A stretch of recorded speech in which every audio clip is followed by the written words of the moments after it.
رب العالمین والصلاة والسلام علی سید المرسلین اما بعد فاعوذ باللہ من الشیطان الرجیم بسم اللہ الرحمن الرحیم.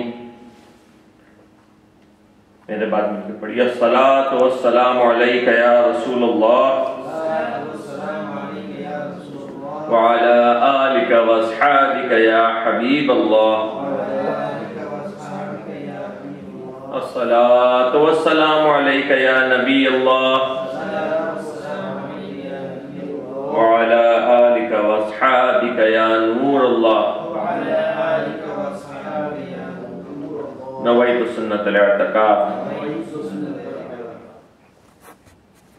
حدیث پاک کا مفہوم ہے کہ مومن کی نیت اس کے عمل سے بہتر ہے. تو کسی نیک کام میں بھی جتنی نیتیں ہم بڑھاتے جائیں گے، نیک نیتیں بڑھاتے جائیں گے، اس کا اجر بھی انشاءاللہ اتنا بڑھتا جائے گا.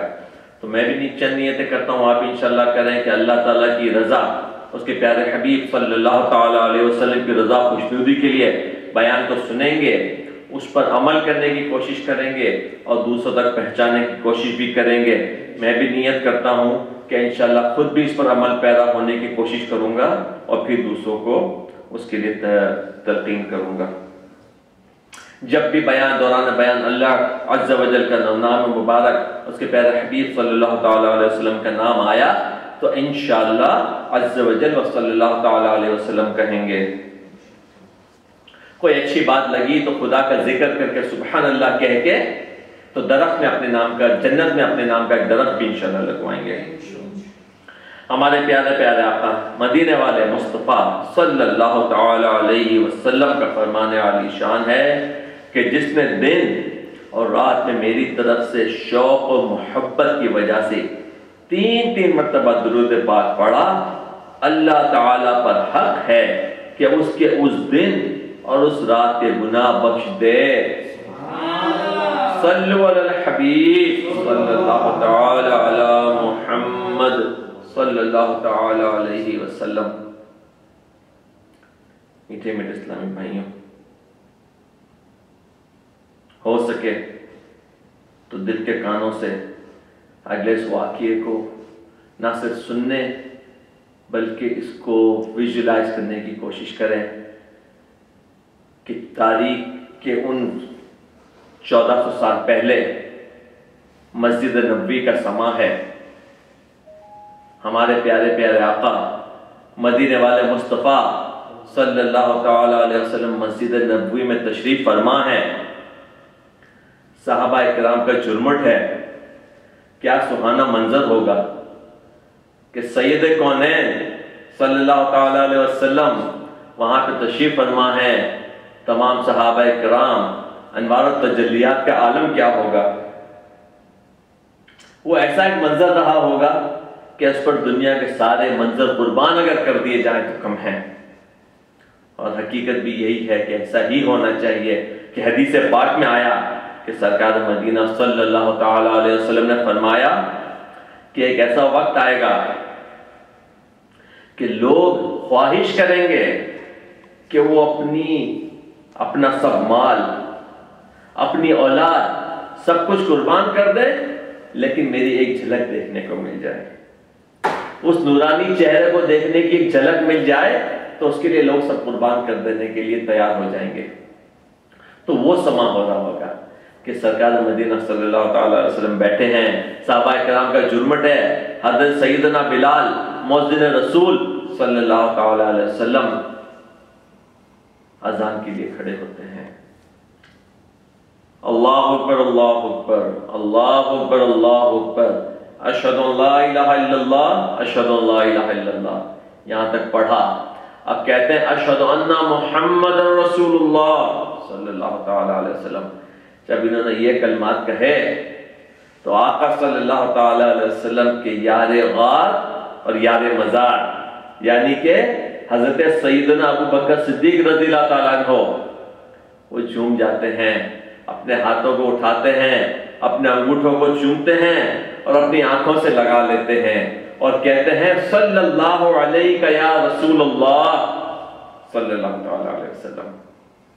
مؤذن رسول پھر کہتے ہیں اشہد ان محمد رسول اللہ، یار غار، یار مزار، پھر سے اپنے انگوٹھوں کو چومتے ہیں، اپنی آنکھوں سے لگاتے ہیں اور کہتے ہیں قرۃ عینی بکا یا رسول اللہ، یا رسول اللہ صلی اللہ تعالی علیہ وسلم، آپ تو میری آنکھوں کی ٹھنڈک ہیں۔ حضرت ابو بکر صدیق رضی اللہ تعالیٰ عنہ کا یہ کہنا تھا کہ سرکار مدینہ صلی اللہ تعالی علیہ وسلم کا دریا رحمت جوش میں آیا، لب مبارک کو جنبش ہوئی، پھول جھڑنے لگے، الفاظ کچھ اس طرح ترتیب ہوئے کہ سرکار فرماتے ہیں کہ جو میرے صدیق کی طرح کرے، میرے صدیق کی سنت پر عمل کرے، حدیث پاک کا مفہوم ہے کہ جو میرے صدیق کی سنت پر عمل کرے اس کے لیے میری شفاعت واجب۔ محبت کا انداز دیکھیں میٹھے میرے اسلامی بھائیوں، حدیث پاک میں کہہ دیا، ہمارے لیے ہو گیا کہ جو اس طرح کرے گا ہمارے اس کے لیے جنت واجب ہے۔ لیکن اگر ہم دنیاوی طور پر بھی دیکھیں ذرا اپنی سوچ کے لیے کہ ایک چومنے سے کیا ہوتا ہے، تو دیکھیں کہ ہم بالکل چھوٹی سی مثال کہ ہم اپنے بچوں کو چاہتے ہیں، ہم اپنے بچوں سے محبت کرتے ہیں، تو محبت کا اظہار کس طرح کرتے ہیں کہ اس کو چوم لیا۔ کسی اور کا بچہ بھی اس ملک میں اتنا یہاں پہ اتنا فریکوینٹلی نہیں ہوتا کہ لوگ تھوڑا سا ریزیلینٹ ہو جاتے ہیں، لیکن اگر کسی بچے کو بھی کسی اور کے بچے کو بھی دیکھا، اس کو چاہا، اس پہ محبت آئی تو اس کو چوم لیا، یعنی جو چومنا ہوتا ہے وہ اظہار محبت ہوتا ہے۔ تو ہم اپنے آقا کے نام کو چومیں گے، ان کے نام نامی کو چومیں گے تو ظاہر ہے کہ ہمارے دل میں ان کی محبت اور بڑھے گی اور اظہار محبت ہے۔ تو انشاءاللہ عز و جل اگر اس عمل کرتے رہیں گے تو انشاءاللہ ہمارے دلوں میں محبت بڑھتی رہے گی۔ یہ تو ایک صحابی کا واقعہ۔ اب ایک صحابیہ کا واقعہ سنتے ہیں۔ جنگ احد میں ایک صحابیہ رضی اللہ تعالی عنہ کے باپ، بھائی اور شوہر پروانہ وار لڑتے لڑتے شہید ہو گئے۔ ان کے باپ بھی شہید ہو گئے، ان کے شوہر بھی شہید ہو گئے، ان کے بھائی بھی شہید ہو گئے۔ انہیں جب یہ معلوم ہوا تو اس کا کچھ غم نہ کیا، بلکہ یہ پوچھا کہ رسول اللہ صلی اللہ تعالی علیہ وسلم کیسے ہیں۔ جب ان کو بتایا گیا کہ حضور رسول اللہ صلی اللہ تعالی علیہ وسلم بخیر و سلامت ہے، تو بولی کہ مجھے حضور صلی اللہ تعالی علیہ وسلم کو دکھا دو۔ آپ کو دیکھ کر، اور ایک روایت میں سنا کہ بے تاباں آپ صلی اللہ تعالی علیہ وسلم کا کپڑا پکڑ کر کہنے لگی کہ آپ کے ہوتے ہوئے ہر مصیبت ہیج ہے۔ یہ تھا محمد رسول صلی اللہ تعالی علیہ وسلم کا جذبہ جو ہمارے صحابہ، صحابیات اور ہمارے بزرگان دین میں ملتا ہے۔ آج اس کی مثال ناممکن تو نہیں لیکن بہت کم ملتی ہے۔ انسان کے اندر والدین، اولاد، بھائی، بیوی، خاندان، مال، تجارت، ان سب چیزوں کی فطری محبت تو ہے، فطرتی طور پر وہ ہمارے اوپر محبت تو ہے، لیکن اگر ان تمام سے زیادہ رسول اللہ صلی اللہ تعالی علیہ وسلم کی محبت نہیں ہے، یعنی اگر ان چیزوں کو ہم اپنے آقا سے معاذ اللہ اگر ان چیزوں کو زیادہ مقدم رکھتے ہیں، ان سے زیادہ چاہت رکھتے ہیں، تو وہ بڑا نقصان کا سودا ہے کہ ہمارا ایمان کامل نہیں ہو سکتا۔ کہ بخاری پاک کی حدیث ہے کہ جس میں فرمایا کہ تم میں سے کوئی اس وقت تک مومن نہیں ہو سکتا، تم میں سے اس وقت تک کوئی مومن نہیں ہو سکتا جب تک کہ میں، یعنی ہمارے آقا صلی اللہ تعالی علیہ وسلم، اس کے نزدیک، اس کے والد، اولاد اور تمام لوگوں سے محبوب نہ ہو جاؤں۔ اللہ تعالیٰ قرآن پاک میں ارشاد فرماتا ہے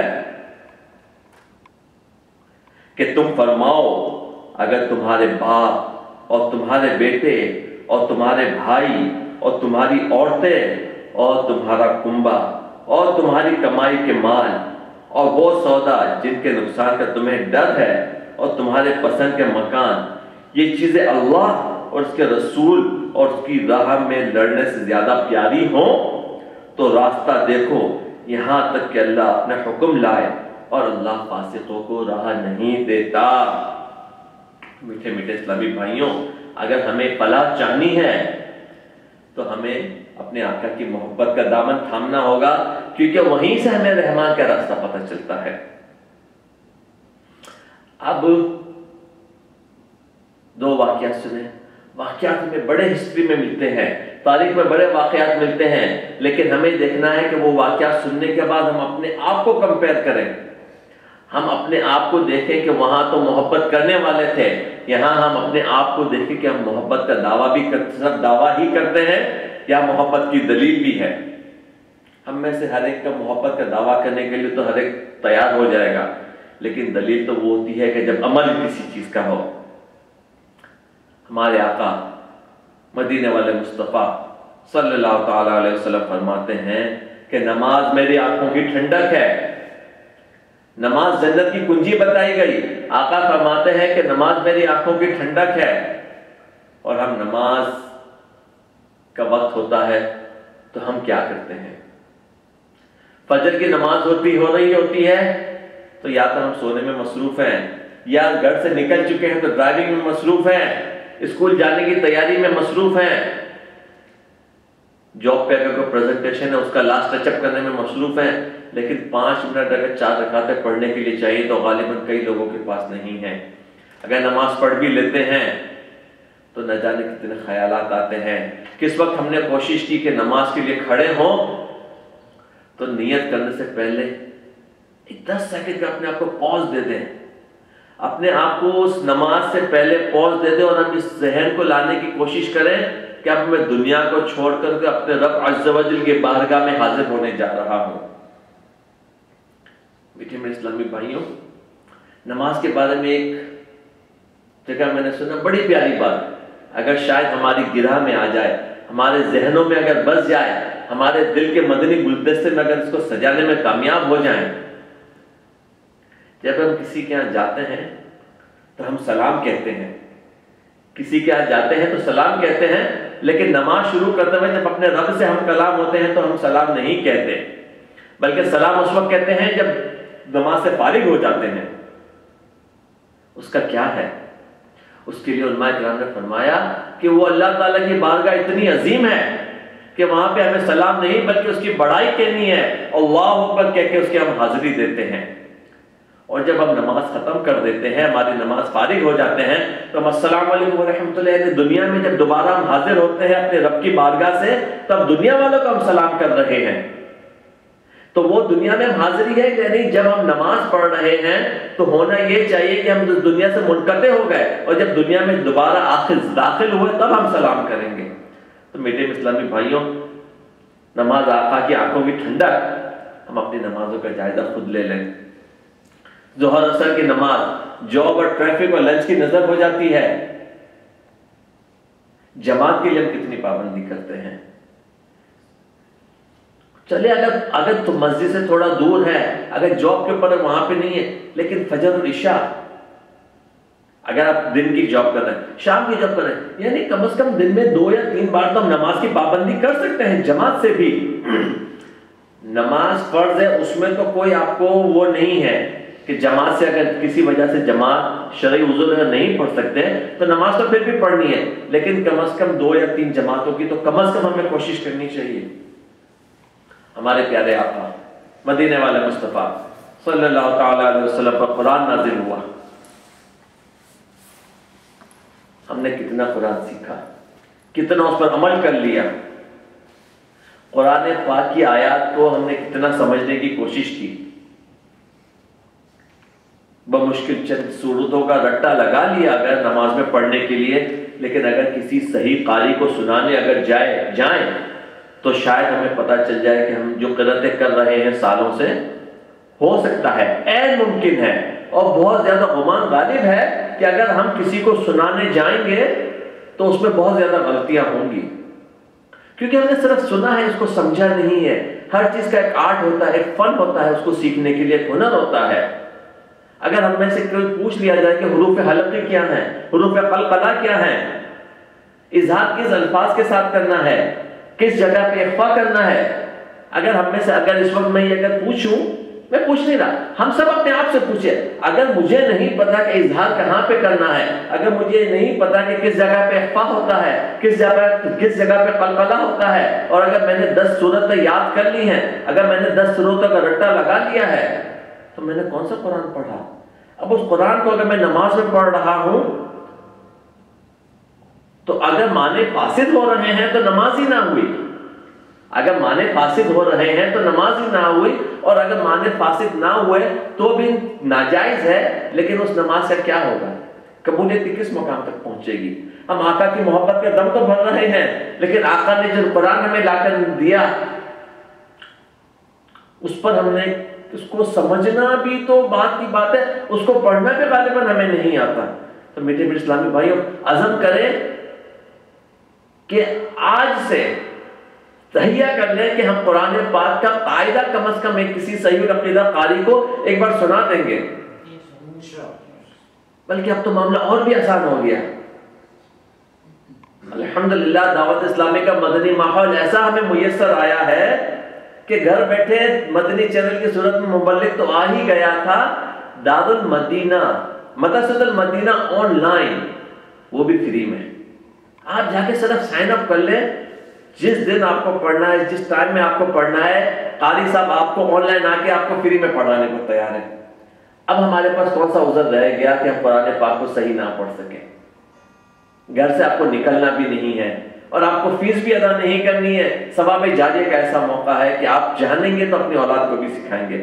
تو میٹھے میں اسلامی بھائیوں، ہم محبت کا دعویٰ تو کرتے ہیں، لیکن محبت کی عملی دلیل بھی کچھ چاہیے۔ آگے بڑھتے ہیں۔ ہمارے پاس دنیا کی ہر چیز کے لیے ٹائم ہے۔ 8 گھنٹے جاب کر رہے ہیں اکثر لوگ، اگر 8 گھنٹے کی جاب نہیں ہے تو 8 گھنٹے کی اسکول ہے، اس کے بعد جو اسکول والے ہیں وہ ویکینڈ پہ ایکسٹرا پروجیکٹ کر رہے ہیں، جو جاب والا ہے وہ کہہ رہا ہے پارٹ ٹائم ایک اور جاب مل جائے یا اپنی جاب پہ مجھے اوور ٹائم مل جائے۔ سب چیزوں کے لیے ہمیں ٹائم ہے، لیکن سنتیں سیکھنے کے لیے ہمارے پاس ٹائم نہیں ہے، اللہ عز و جل کا دین سیکھنے کے لیے ہمارے پاس ٹائم نہیں ہے۔ آقا کی محبت کا دعویٰ تو کرتے ہیں، لیکن دعوے کی دلیل نظر نہیں آتی ہے۔ سال میں 1 یا 2 بار ویکیشن کرنے کا تو ٹائم ہے، 1 ہفتے کی ویکیشن کرنے کا ٹائم ہے، کئی بار سال میں 2 بار 1 ہفتے کی ویکیشن کرنے کا ٹائم ہے، لیکن اگر 3 دن کے قافلے کے لیے کہا جائے تو ہمارے پاس ٹائم نہیں ہے۔ میٹھے میٹھے اسلامی بھائیوں، محبت کا دعویٰ لیکن دلیل نظر نہیں آتی ہے۔ اپنے آپ سے پوچھیں، میں اپنے آپ سے پوچھتا ہوں، آپ اپنے آپ سے پوچھیں کہ میرے آقا صلی اللہ تعالی علیہ وسلم نے فرمایا کہ محبت کا دعویٰ تو کرتے تھے، لیکن دلیل کون سی تھی؟ چہرہ تو تم نے میرے دشمنوں جیسا کر کے رکھا تھا۔ آقا صلی اللہ تعالی علیہ وسلم فرماتے ہیں کہ داڑھی بڑھاؤ اور مونچھوں کو پست کرو، آتش پرستوں اور مجوسیوں جیسی صورت نہ کرو۔ ہم اپنے آقا کی محبت کا دعویٰ تو کریں، لیکن روز صبح آقا کی سنت کو ریزہ سے خرش خرش کے نالیوں میں اگر ہم ڈال دیتے ہیں تو میٹھے میٹھے اسلامی بھائیوں، محبت کی دلیل کہاں ہے؟ ابھی ہم نے سنا بھی، آقا صلی اللہ تعالی علیہ وسلم نے فرمایا کہ میں مزامیر یعنی آلات موسیقی کو مٹانے کے لیے آیا ہوں۔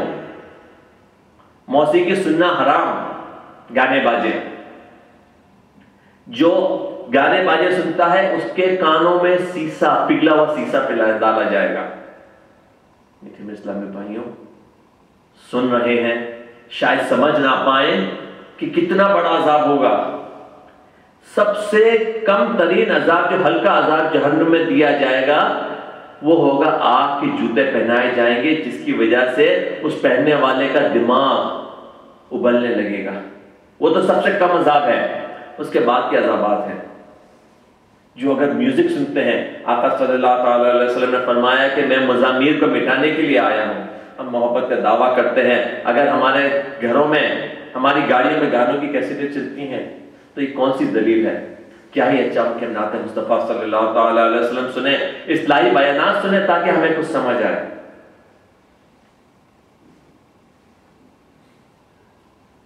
ایک اور واقعہ آپ کی عرض میں، ایک صحابی کا واقعہ سنا، ایک صحابیہ کا واقعہ سنا، اب ایک بے زبان کا واقعہ سنتے ہیں اور پھر دیکھتے ہیں کہ انسان تو انسان، بے زبان جانور ہمارے آقا کی کتنی محبت میں فریفتہ تھے۔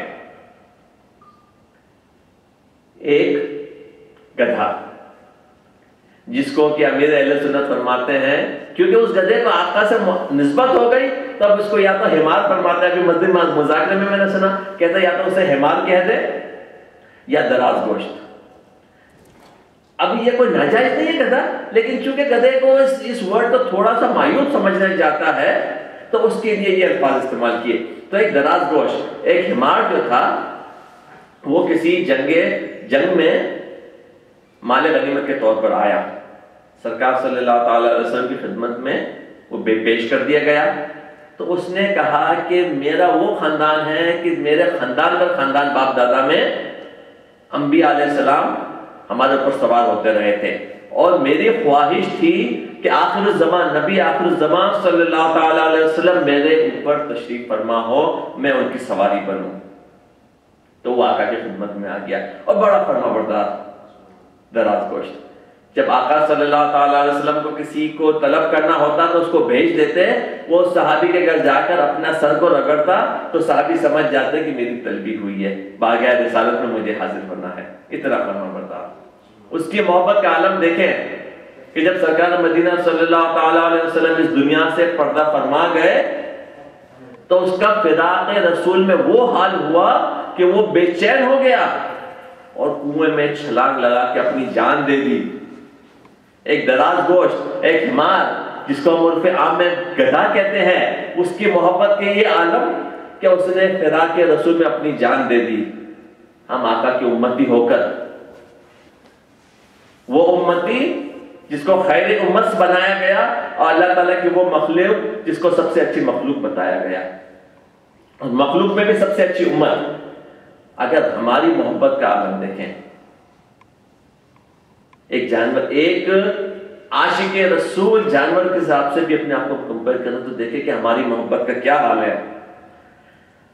ہمیں ہماری فیملی عزیز ہے، ہمارا ٹائم عزیز ہے، ہماری جاب عزیز ہے، اس نے تو اپنی جان دے دی۔ ہم دعویٰ کرتے ہیں جان دینے کا، لیکن میٹھے میٹھے اسلامی بھائیوں، جان بہت بڑی چیز ہے، جان دینا بہت بڑی چیز ہے، کیونکہ جان جب دینے کی بات آتی ہے تو اس میں ہماری زندگی میں جو کچھ وہ سب اس کے اندر انکمپس ہو جاتا ہے، سب کچھ اس کے اندر شامل ہو جاتا ہے۔ ہماری زندگی ہے تو ہماری فیملی ہے، جب زندگی چلی جائے گی تو فیملی بھی نہیں رہے گی، زندگی چلی جائے گی تو ہمارا ٹائم بھی ہمارے کسی کام نہیں آئے گا، اگر ہماری زندگی چلی گئی تو ہماری جاب بھی ہمارے ساتھ نہیں ہے، ہماری زندگی چلی گئی ہمارا مکان جس کو ہم بہت چاہتے ہیں، عزیز رکھتے ہیں، وہ ہمارے پاس نہیں رہے گا۔ تو ہماری زندگی، ہم کہتے ہیں کہ سرکار کے نام پر زندگی قربان کرنے کو تیار ہے، لیکن زندگی میں یہ ساری چیزیں تو چھوٹی چھوٹی، ان میں سے تو کچھ چیزیں قربان کرنے کو تیار نہیں ہے، تو ہماری محبت کا دعویٰ ہے، دلیل نظر نہیں آتی ہے۔ میٹھے میں اسلامی بھائیوں، اگر ہم چاہتے ہیں کہ آقا کی محبت کا اگر دم بھرتے ہیں تو کچھ ہمیں عمل بھی کرنا ہوگا۔ ڈاکٹر اقبال نے کیا بڑی خوبصورت بات کہی کہ عمل سے زندگی بنتی ہے جنت بھی جہنم بھی، عمل سے زندگی بنتی ہے جنت بھی جہنم بھی، یہ خاکی اپنی فطرت میں نہ نوری ہے نہ ناری ہے، یعنی کہ یہ ہماری جو زندگی ہے یہ عمل سے بنے گی۔ یہ خاکی کیا، یعنی کہ خاک کا جو ہم مٹی سے بنے ہوئے ہیں، یہ اپنی خاکی اپنی فطرت میں بائی بورن نہ نوری ہے، کہ کوئی بہت ہی یعنی کہ میٹافور پیش کیا ہے کہ نوری مخلوق یعنی کہ فرشتے، کہ فرشتوں والی کوئی مخلوق نہیں ہے، نہ اس میں کوئی صلاحیت ہے، نہ وہ پاک صاف ہے، یا نہ اس کی طرح وہاں پہ اس کو کوئی بہت درجہ بلند ہے، نہ ناری ہے نہ جہنمی ہے، یعنی پیدائشی طور پر فطری طور پر نہ انسان بہت زیادہ پرہیزگار ہے نہ ہی جہنمی ہے، لیکن عمل سے ہمیں کرنا ہے۔ تو میٹھے اسلامی بھائیوں، بات وہیں پہ آ جاتی ہے کہ ہمیں عمل سے انشاءاللہ ہماری چیزوں کو آگے بڑھانا ہے، اور یہ چیزیں ہمیں بڑی کام آئیں گی، اس دنیا میں بھی انشاءاللہ کام آئیں گی، آقا کی محبت اس دنیا میں بھی کام آئے گی اور آخرت میں بھی کام آئے گی۔ اب مسئلہ یہ ہو گیا کہ ہم اپنی پریشانیاں ہم نے دوسری کر لی ہیں، ہم نے ذریعہ معاش کو اپنی پریشانی بنا لیا ہے، بڑا گھر لینے کے لیے جو تگودو ہے اس کو اپنی پریشانی کا مسئلہ بنا لیا ہے، ہمیں آگے اور پڑھائی کرنی ہے اس کے لیے ہم نے اپنے آپ کو پریشان، یعنی کہ ہمارے ذہن میں وہ چیزیں ہیں۔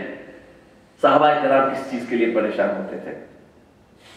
یہ واقعہ سنیں یہ حدیث پاک سنیں، قرآن پاک کی آیت سنیں، اس کا شان نزول سنیں، اور دیکھیں کہ جو اس فریفتہ، اس محبت میں ڈوب جاتے ہیں ان کے لیے کیا انعام ہے۔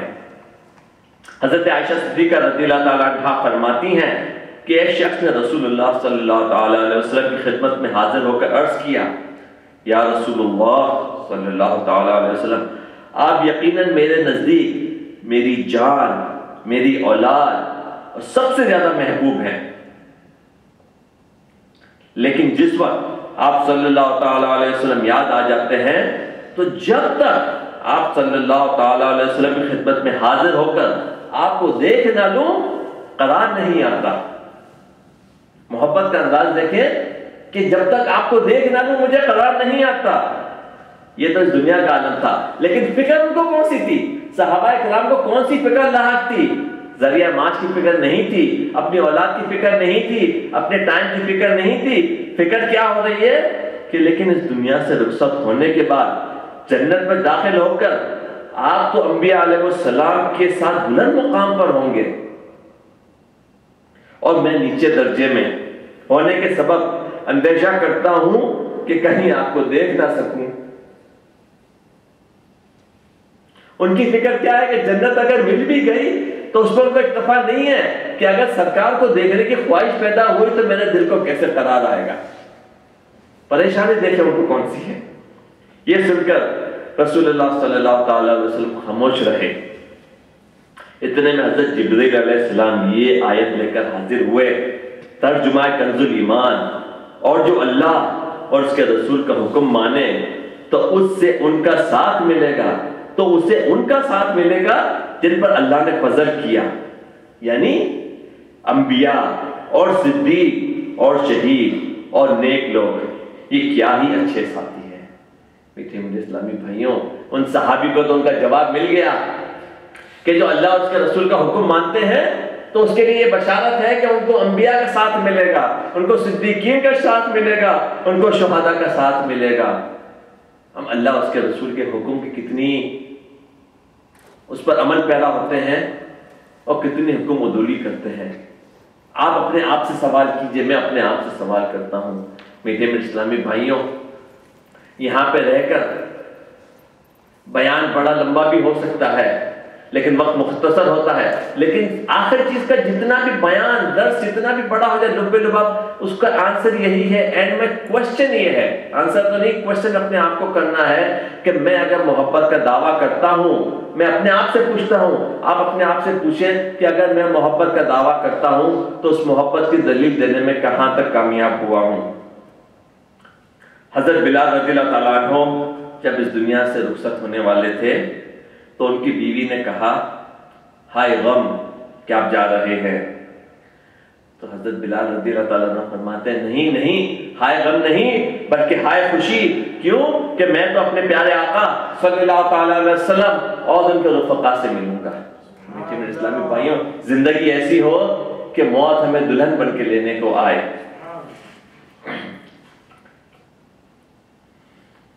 آخر میں ایک ہی بات، اگر کسی شاعر کی زبان اس پوری زبان کو اگر لب لباب کو کرنا ہو تو یہ کہیں گے کہ محمد کی محبت دین حق کی شرط اول ہے۔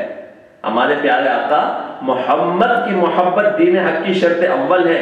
اسی میں گو اگر ہو اگر خامی تو سب کچھ نامکمل ہے۔